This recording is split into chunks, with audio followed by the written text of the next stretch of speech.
Good evening.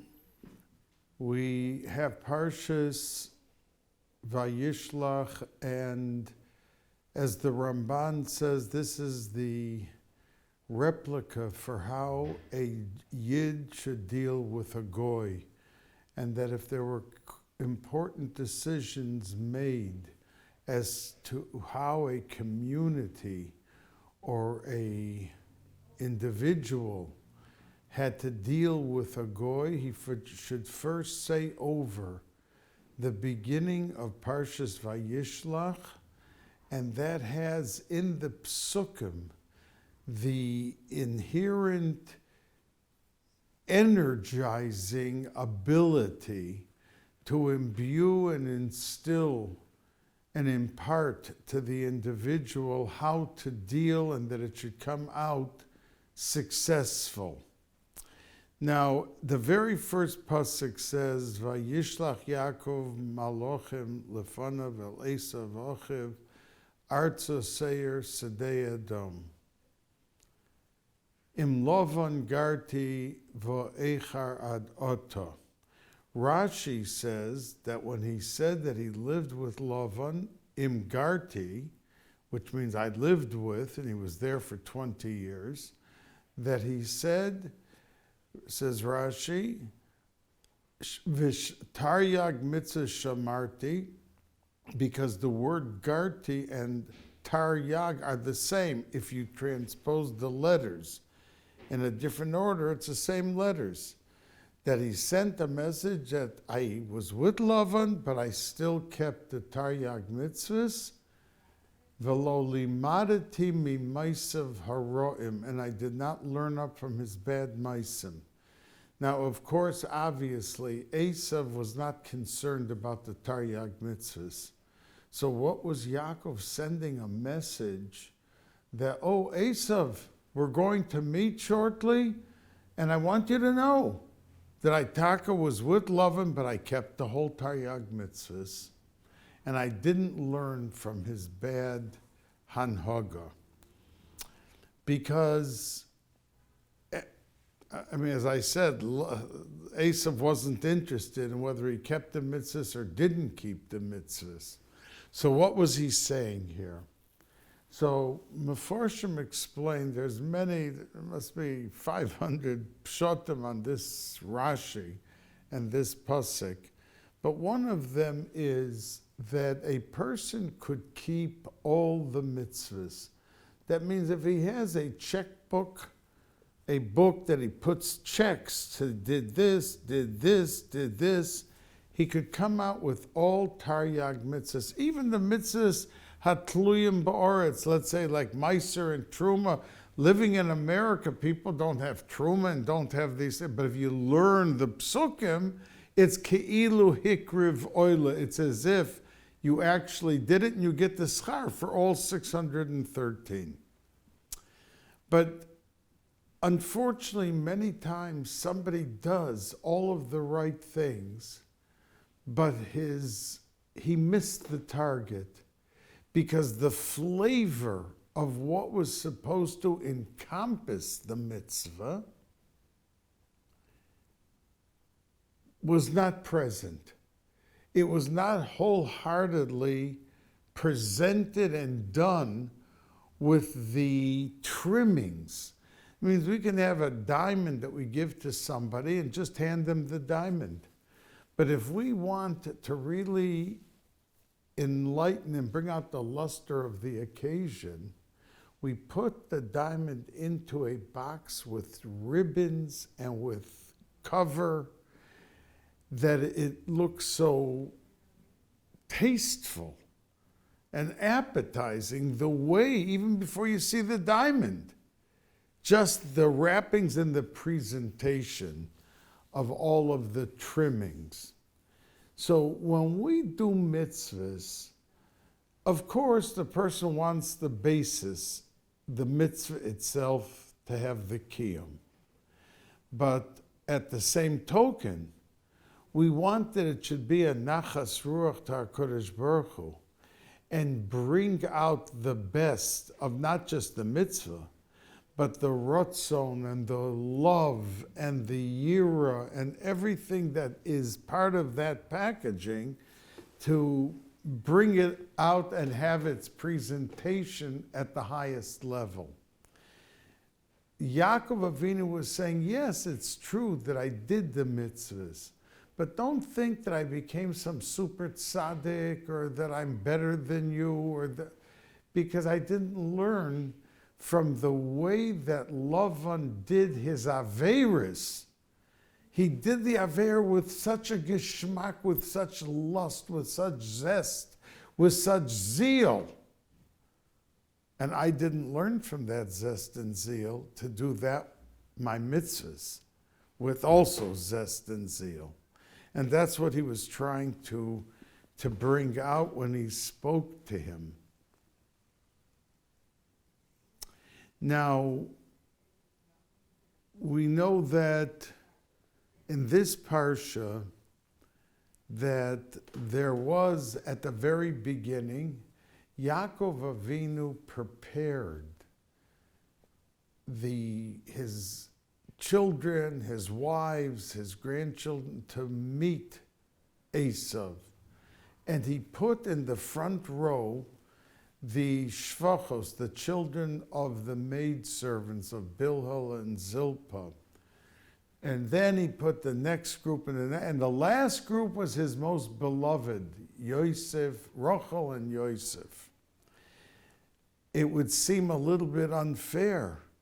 That means you didn't know if Esav was going to attack and start killing, so you took the ones that seemingly they were not your most beloved, and you put them up front in the front line. So the first attack would have been on them. And then you put your Rachel, who you loved most, and Yosef at the end.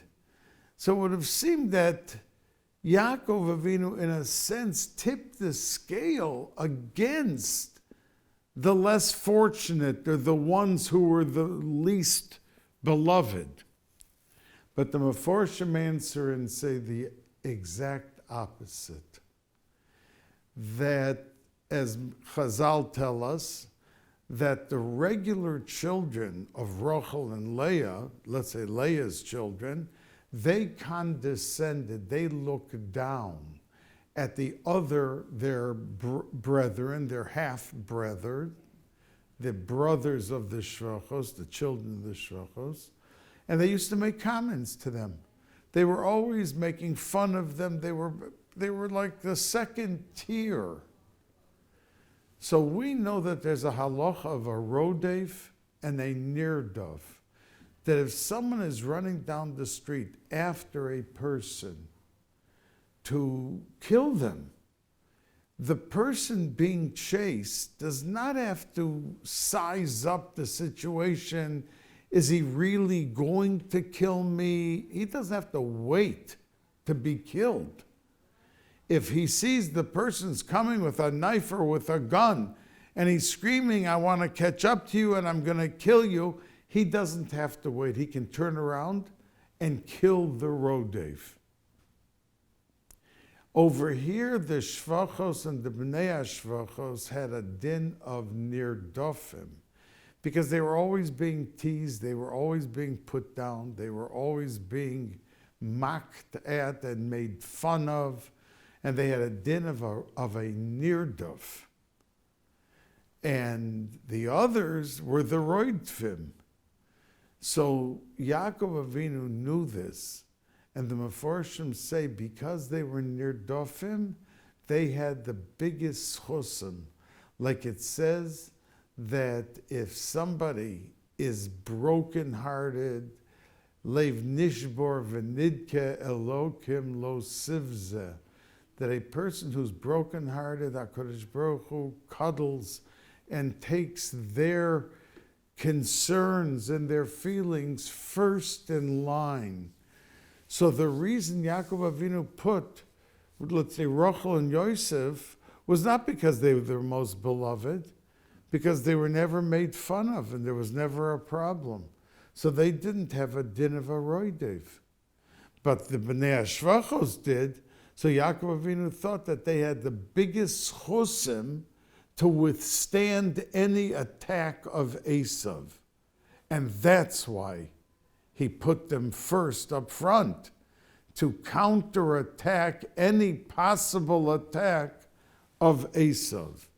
So it shows us that contrary to sometimes the common general feeling that a person who has a louder mouth or a person who will embarrass others publicly at the blink of an eye, that he rules the gathering and the situation where people find themselves. But the truth is that they're the biggest losers, because HaKadosh Baruch Hu always hugs and cuddles the ones who are the victims and the recipients of that bad behavior. Now,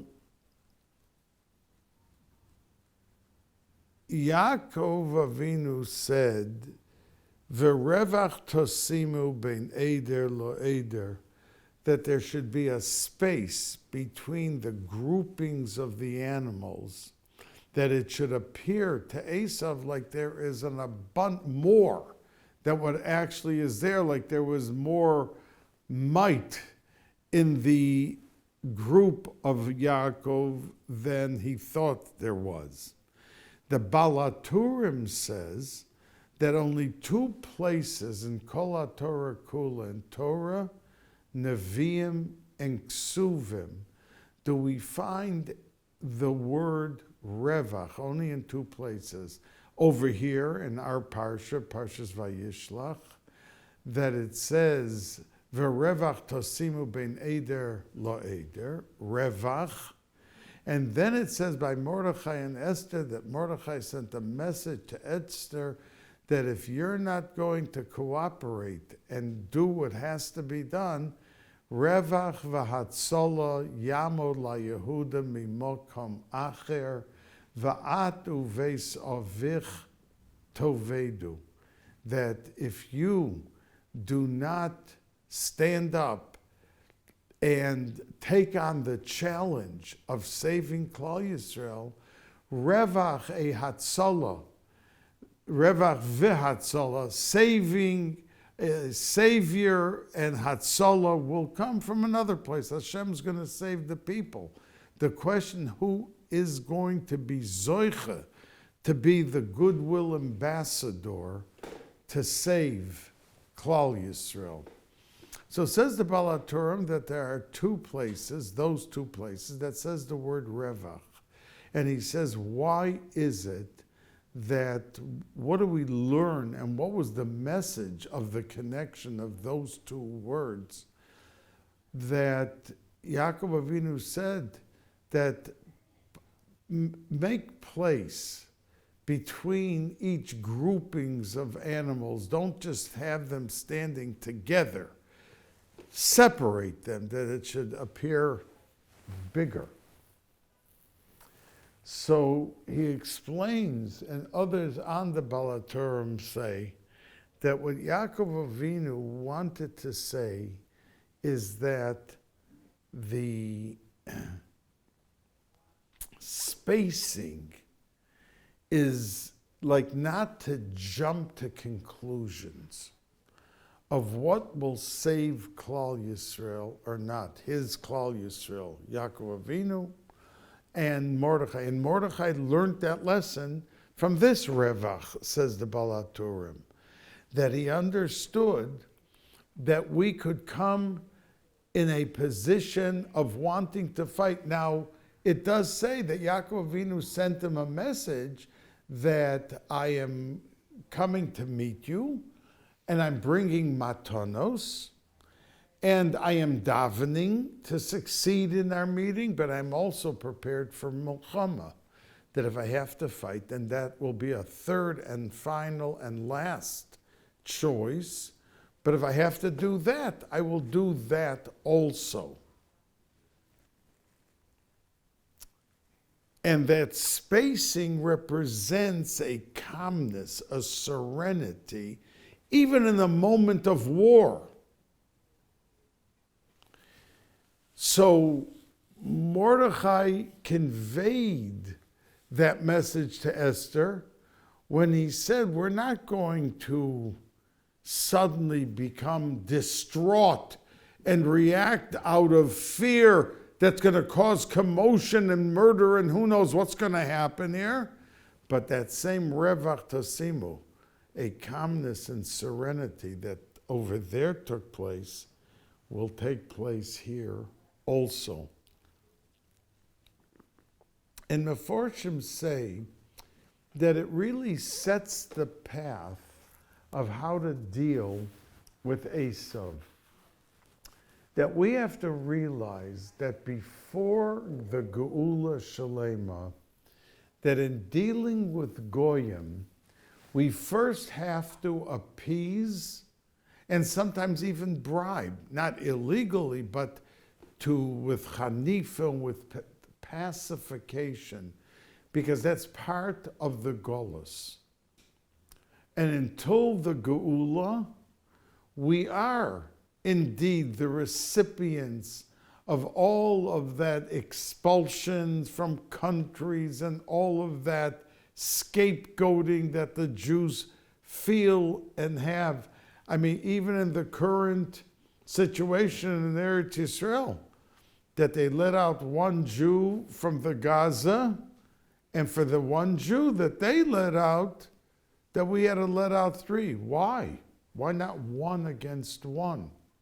But we can't ask that question, because that's part of Golus. That the Sinas Yisrael and the power of Klal Yisrael is in a modified structure. That means we have existed and survived all of the persecution and all of the years of Golus, because that is the power of Klal Yisrael. Lo b'chayil v'lo b'koyach ki im beruchi. A Yid opens the Gemara and learns with a geschmack and with a fervor a blot Gemara. That is a powerful weapon in terms of schusim of Klal Yisrael. Because we never won wars because of our numbers, because we're the smallest.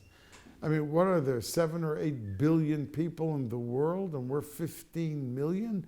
We're one of the smallest groups around. Yet we're still on the front page of the newspapers, and we're still spearheading the activities of the world, what's going to be and what's not going to be. Unfortunately, in Golus, it's on the negative side, because you take the UN, and the UN's 95% of their activity is how to corner Israel, how to defy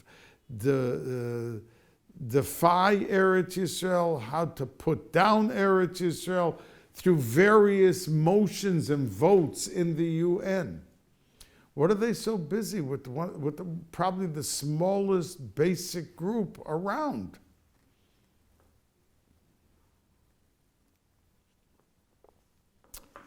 So that is the answer. Revach tasimu ben eder lo eder. Now, we find that right after that, the Yaakov, part of what he said was, we're going to split, not only have a space between the animals, but we're going to split the people into two groups.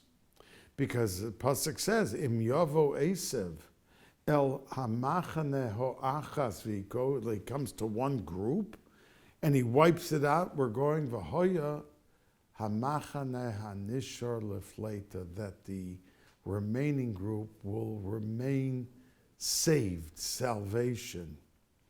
And a Yid came to the Chofetz Chaim, I think it was 1933, the year that the Chofetz Chaim was nifter, and he said, Rebbe,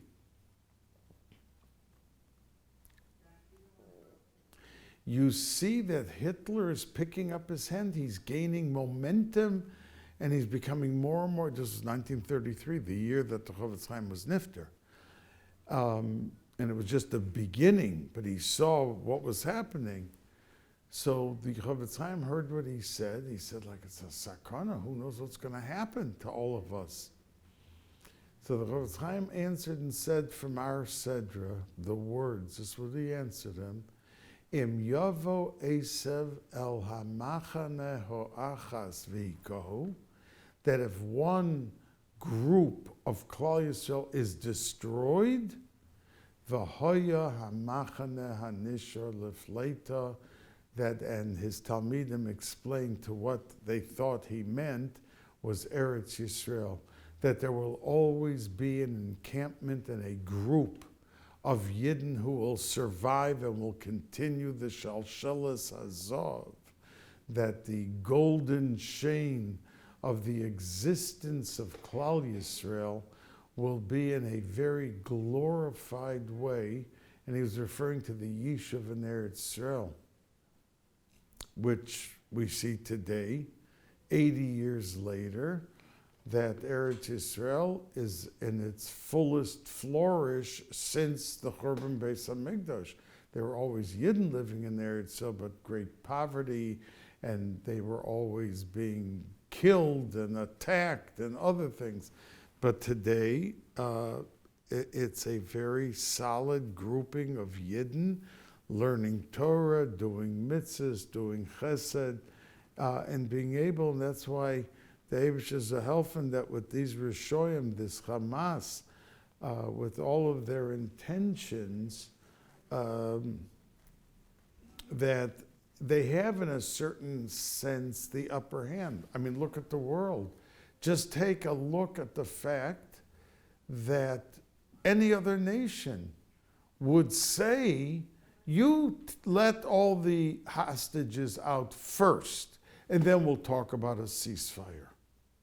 But that's not what's happening.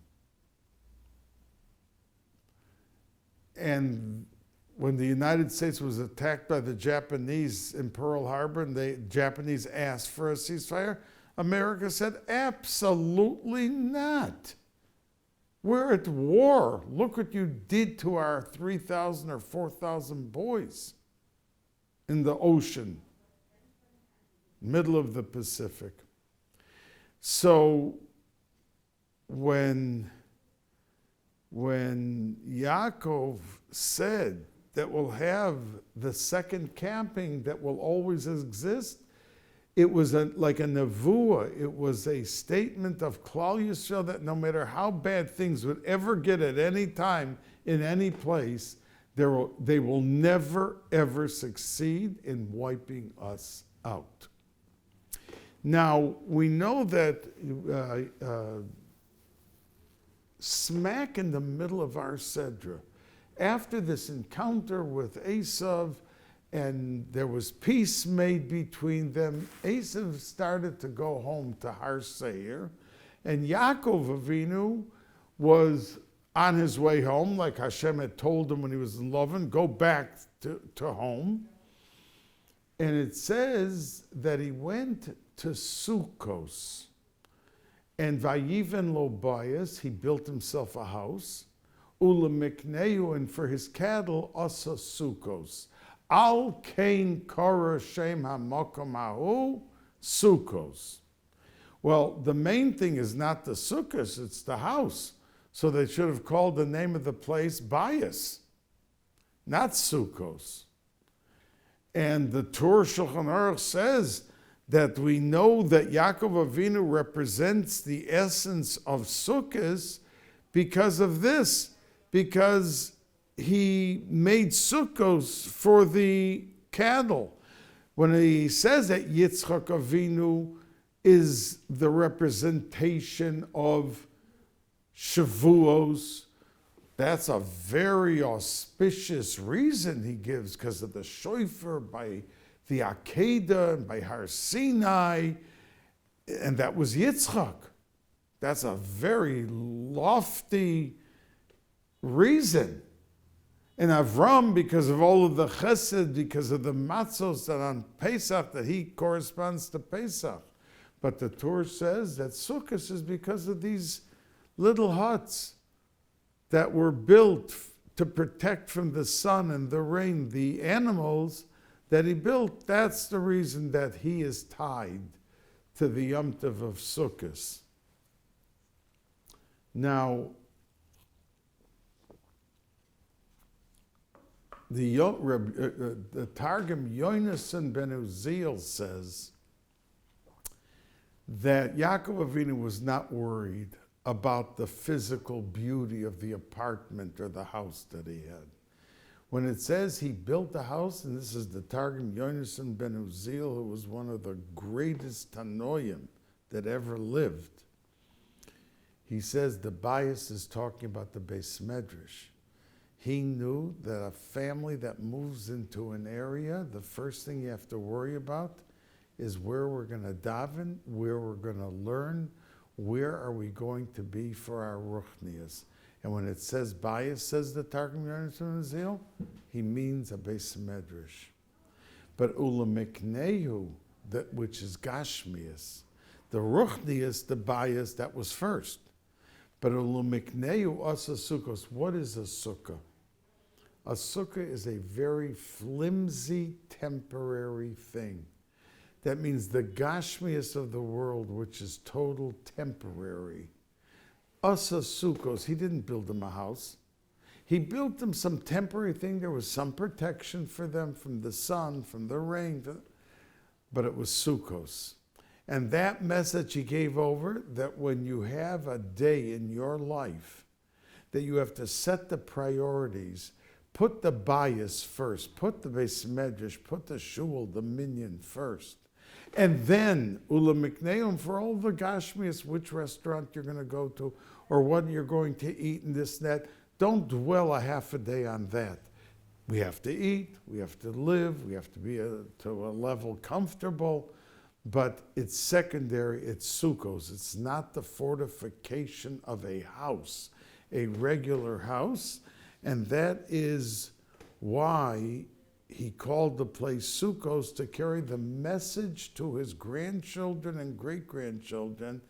The gashmias in your life is secondary. And that's the thing that we need in Olam Hazeh, but it's not going to bring you to Olam Haba. And that was his message by calling it Sukkos and by bringing it there.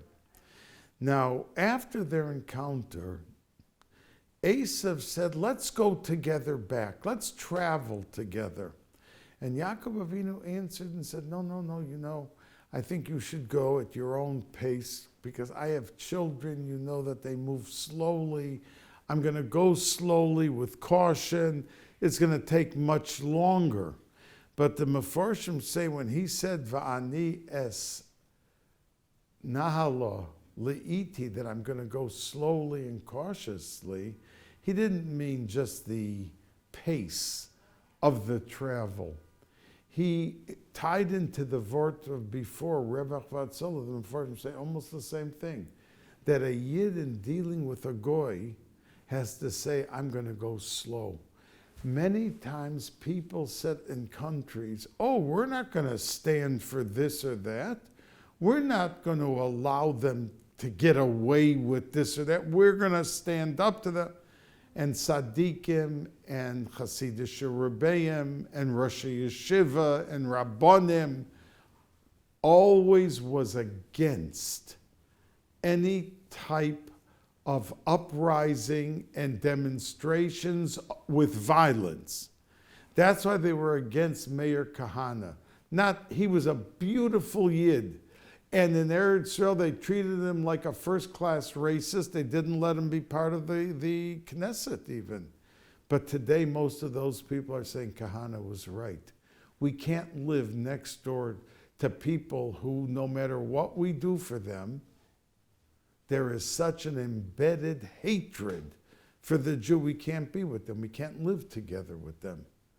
We can treat them nicely, but we don't have to live with them with their frame of mind. And that is represented, these Meforshim say, by Va'ani es nahala le'iti, that I'm going to go slowly, that when we deal with Goyim, we can't take them out while we are in Golus with confrontation, with cementing factor, backbone that, oh, we're not going to put up with that. We're not going to be kicked around. We'll attack them for... That's never how we existed in Golus. Yes, there is the temptation, because why are we being killed? Why? Just because we're Yidden? Did that hurt anyone? Did that do anything to anyone? You know, when Galochem, once I debated someone and he said, our religion, the Christian religion, is a religion of compassion and love and mercy. So I answered him and said that never in the history of the Jewish people did a Jew kill a non-Jew because he did not become a Jew. That means if you look through history, not one non-Jew, whether a Christian or a Muslim or no matter who it was ever killed by a Jew because he was not becoming a Jew. I said, and you're talking about being the religion of mercy and compassion? How many millions in the Crusades and throughout the generations were killed because we did not become a Christian or a Muslim? So much so for your religion of compassion and mercy. Now, in the middle of the Sedra, suddenly a pasuk that has nothing to do with our Sedra appears. Vatomos devoira menekes Rivka, and they buried her tachas alon, and therefore they called the place Alon Bochus. And then the next pasuk continues back to our narrative of what we're discussing about Yaakov. And why does this pasuk appear suddenly here? Now, we know that the Medrash says that Devorah, who was the nursemaid of Rivka, died over here, and she was 133 years old. And Rivka and Yaakov wanted, as HaKadosh Baruch Hu had told Yaakov, to come back home. Now, they all knew that Yaakov was with Lavan for 20 years. And he saw the deceit, the cheating. He saw the activity of Lavan. And now he was going to come back home. What was the way to evoke the strongest hergish of love and remembrance of what home by Yitzchak and Rivka was? To send 10 maidservants or 10 men to come fetch them and help them with their luggage and help them. They wanted to conjure up in Yaakov Avinu's mind the memories of Baba and Zayda, to be able to bring out the wealth of history that he grew up in the house of Yitzchak and Rivka, and he sat with the Gemara, and he was busy learning, and the ruchnius and the level of what a house of Yitzchak and Rivka was.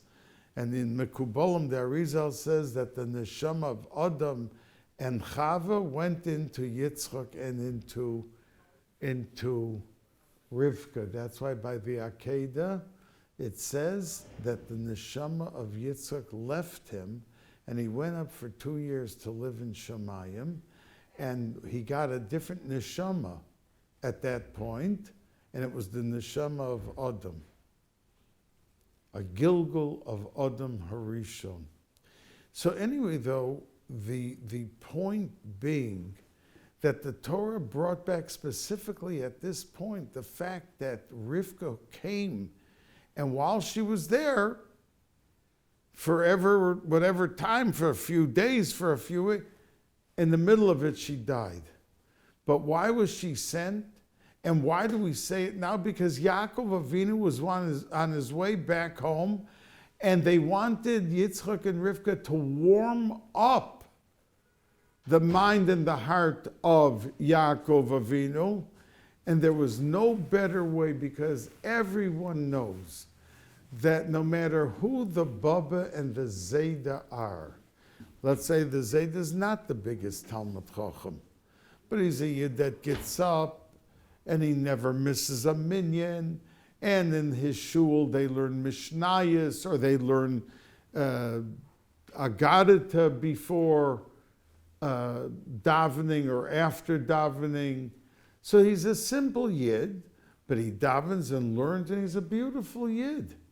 So if a Zayda like that comes into the house, the Einik come running over to him, Zayda with the greatest aura, with the greatest feeling and hergish of love and respect and reverence. That's what Yitzchak and Rivka wanted to accomplish by sending Devorah. And for those listening who have grandparents living, cherish every minute with them, because once they're gone, you only have the memories and you cherish the memories. But there's ain't a doima, it's no comparison to going on a Sunday afternoon to spend an hour asking SiDi, how was your town in Europe? And how was the yeshiva in your town? The experiences of the past to be shared with them, and coming and hearing it from them, there is nothing like it. And that was the message of Devorah.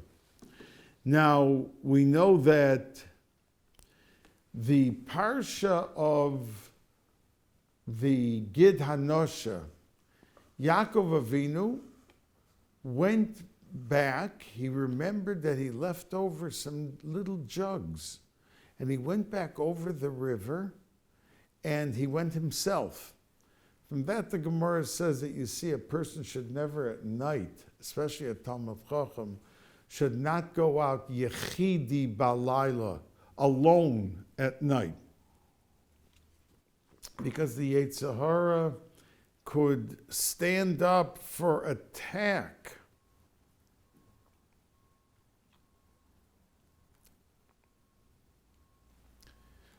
Against the person, and he becomes vulnerable.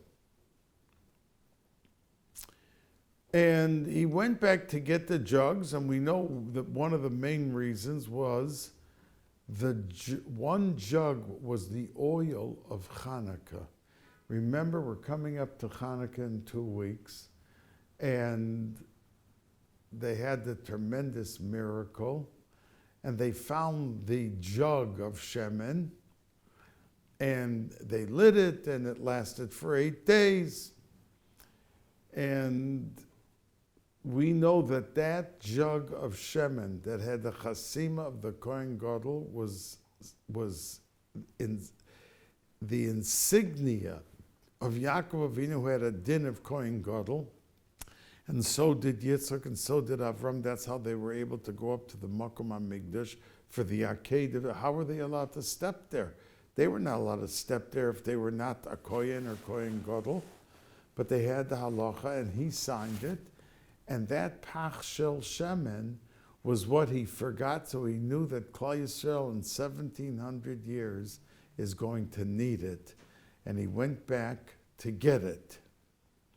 Now, when he went back, the Sar Shel Esav attacked him. Now, there were many fights that took place that night, and that until Yaakov Avinu got concession from the Sar Shel Esav, he didn't let him go. Now, we know, for instance, that angels say Kedusha only once in their whole existence. And angels were created in the Sheshes Yemei Bereshis, the 7 days of creation, the beginning of the world. And it turned out that the angel that was fighting with Yaakov, that angel's day to say Kadosh, Kadosh, Kadosh, Hashem Tzavakos, and Baruch Kavod Hashem Mimkomo was that day.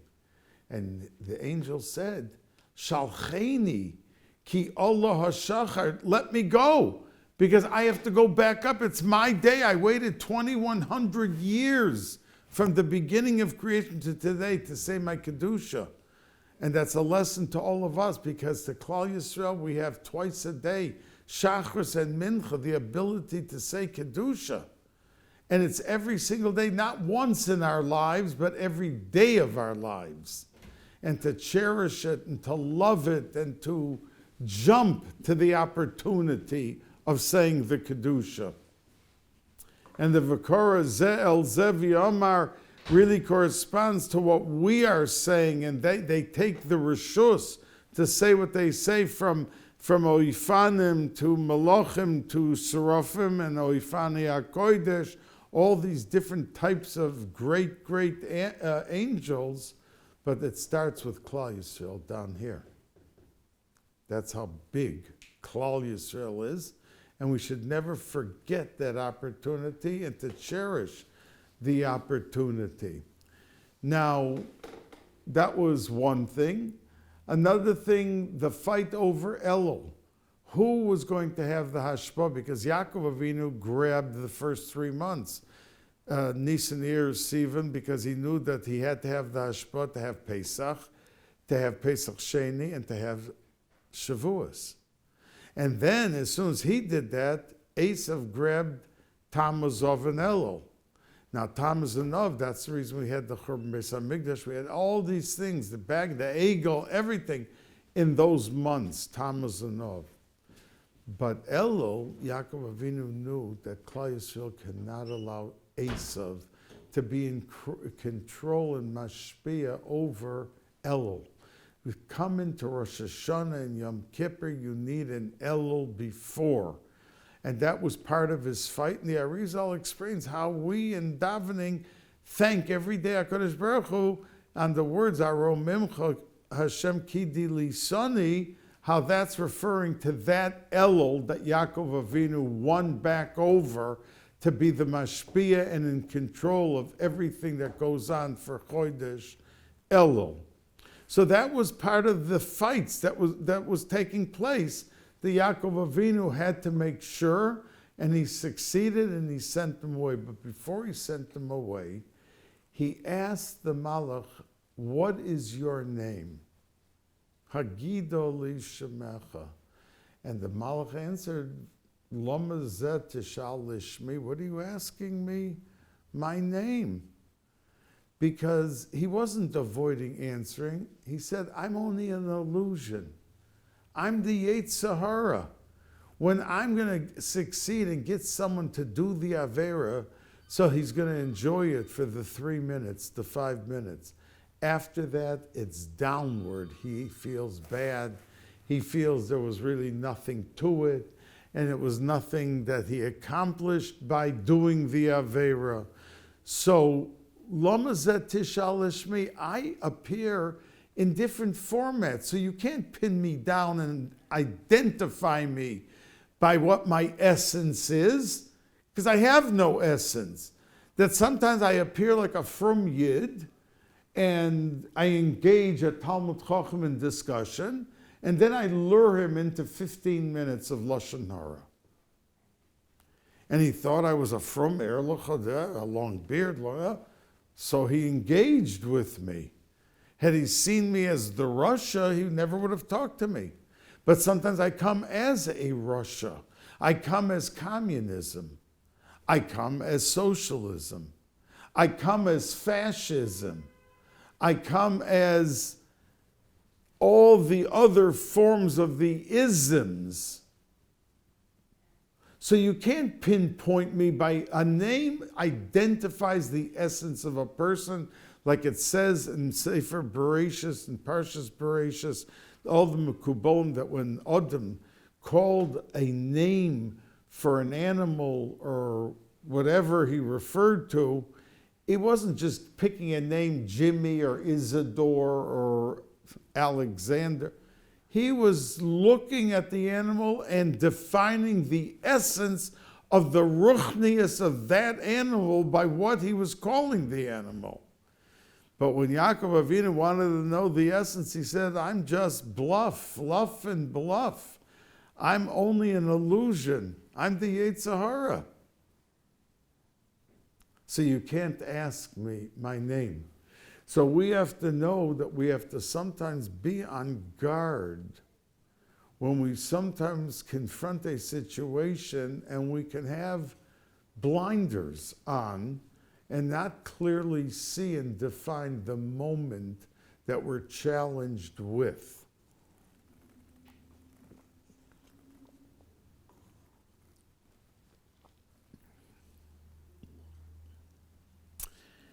Now, Esav is the Lashon Mefarshim say of osui, finished. Esav always feels he's accomplished, he's finished, he's complete, but a Yid never ever feels complete. A Yid takes the challenges of a new day with improving and uplifting the level of his tefillah, with refining the level of kavanah, that he gets done davening and he realizes that from the 45 minutes he was sitting in davening, he was thinking about the meeting he has in the afternoon.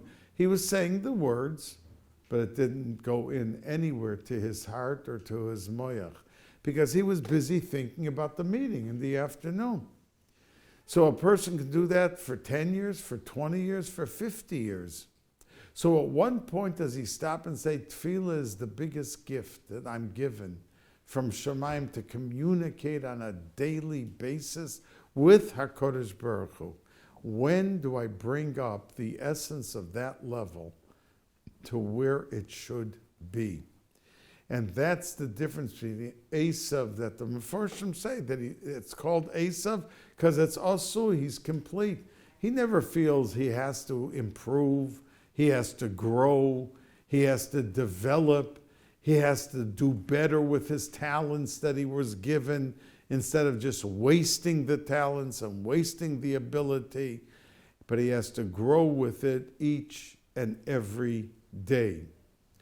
Now, the Gemara says that Rabbi Akiva was walking with Rabbi Gamliel and Rabbi Yehoshua, 3 Tanoim, and they were going, it's a Gemara in Chulin, they were going to the marketplace, and the marketplace where they sold meat, because a few days later was the chasana of Rabbi Gamliel's son. And they were going to buy meat for the chasana. And Rabbi Akiva said to the two of them that in Parshas Vayishlach, our Parsha, it says, Vayizra, the Pasuk says that when Yaakov Avinu finished with fighting with the angel, Vayizrach lo hashemesh, and the sun healed him, because when he finished fighting with the angel, he was limping.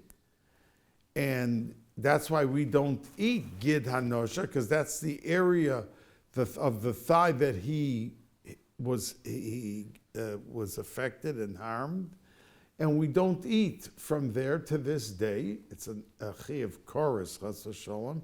If someone eats chaylev, let's say, and that's the area of Gid Hanosha is filled with chaylev. Treif meat is a lav with malchus, but chaylev is an iser chorus. Lo aleinu, lo aleichem. So Rabbi Akiva says, the pasuk says, Vayizrach lo hashemesh, and the sun shone forth for him. So Rabbi Akiva asked the other two Tanaim, why does it say lo? That it shined for him? What do you mean? When the sun comes out, it shines for the whole world. It's not just shining for him. So the Gemara answers and says that Yaakov Avinu had so much sorrows in his life and had such difficulty that the pasuk says that even Yaakov Avinu had such difficulty, he always saw the good side. And that's why the Gemara says that when the Churban took place, the Tanoim were standing there and crying. And Rabbi Akiva was laughing. So the Tanoim turned to Rabbi Akiva and said, "What are you laughing about?" You see, because they saw a fox coming out of the Kodesh Kadoshim. So Rabbi Akiva said, because the Navi said two things, that there's going to be Churban and a fox will come out of the Kodesh Kadoshim. But he also said that it's going to end up very good for Klal Yisrael. There's going to be Geula, Bayis Shlishi. There's going to be everything terrific. So just like we see now that his nevuah came true, and there's a fox walking out, so his nevuah about later is going to also, and that's why I'm laughing. So Rabbi Akiva always saw the good, the positive. Many of the Gemaras bring out that Rabbi Akiva saw the good side. He lost 24,000 Talmidim. Somebody else would have said, I lost 24,000 Talmidim, goodbye. I'm done. I tried, I did. Look at all my thousands and thousands who are being buried. He didn't say that. He took his 5, Reb Shimon Bar Yochai, Reb Meir, he took these 5 and rebuilt everything from those 5. So Rabbi Akiva always saw the good in a bad situation. And that's why the Gemara tells us they were going to buy meat. Because the Mefarshim say that Rabbi Akiva saw that Rabbi Gamliel was down. His heart was not in. He just saw the Churban Bais HaMikdash. Who was interested in chasnas? Who was interested in this, going to buy meat? But that's when, as soon as they were going to buy meat, and he saw he was dejected, Rabbi Akiva brought up the pasuk, Vayishlach lo Hashemesh, because lo to Yaakov Avinu, because Yaakov Avinu represents the Golus. Yaakov Avinu is myriad. Shachris is Avram Avinu, and Yitzchak is Mincha, but that's daytime, there's sunshine. It's always beautiful. But at night, when things are dark and dim and despairing and difficult, that's Yaakov Avinu, to pull through the darkness, pull through Golos. So that's why Rabbi Akiva cited that pasuk of our Sedra and said, Vayizrach lo Hashemesh, that to Yaakov Avinu, that Rabbi Gamliel, don't be down. You were going to get the meat and will be Mesameach with your son at his chasna. Because Yaakov Avinu, Vayizrach lo Hashemesh, that yes, we just now witnessed the Churban Bais HaMikdash, but we also know that there's going to be Geula and we can carry through this Golus and this Tsar of what we're living through. And that's why he cited that pasuk specifically to Rabbi Yehoshua and to Rabbi Gamliel. So we live through in our lives, we're still in Golus, and we live through, the Zohar Kodesh says, Shmini Atzeres is Yichud Shalem, it's bigger than Yom Kippur. Yet look what happened on our Shmini Atzeres in Israel, in Eretz Yisrael.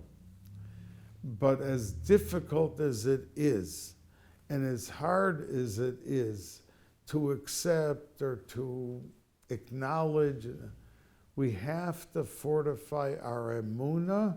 That wins the day, that carries the day, and you can never know. This could be the item that will usher in Mashiach. We don't know. We're getting close. We're getting there. We're getting there. So it's our emunah that have to propel us to pick up our heads and to forge forth in our missions and in our challenges in every day of our life. Bracha v'hatzlacha.